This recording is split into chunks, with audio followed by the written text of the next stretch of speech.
If your pool fence gate is not latching properly, it can be a serious safety issue that you need to fix fast.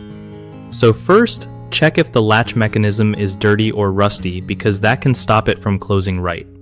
Wipe it down with some soapy water and a cloth, then dry it off. Next, see if the latch alignment is off. Sometimes the latch and the catch don't line up, so you might need to loosen the screws and shift the latch just a bit. Tighten everything back once it looks aligned.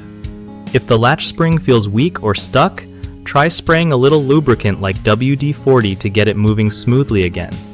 Also, check if any screws or bolts are loose or missing, which can make the gate sag and mess with the latch.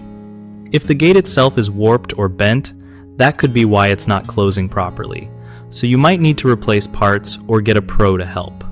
Finally, always test the gate a few times after adjustments to make sure it closes securely every time because your safety depends on it.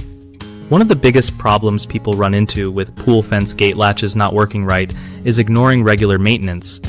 If you don't keep it clean and lubricated, it just gets worse. Another common mistake is forcing the latch closed when it's misaligned. That can break the mechanism faster, so always realign first. Third, many folks don't check if the gate itself is shifting or sagging over time, which pulls everything out of place. Tightening the hinges or adjusting the frame can fix this. BigHomeProjects.com is a great resource that helps homeowners find trusted local contractors who know how to handle stuff like pool fence repairs safely and quickly.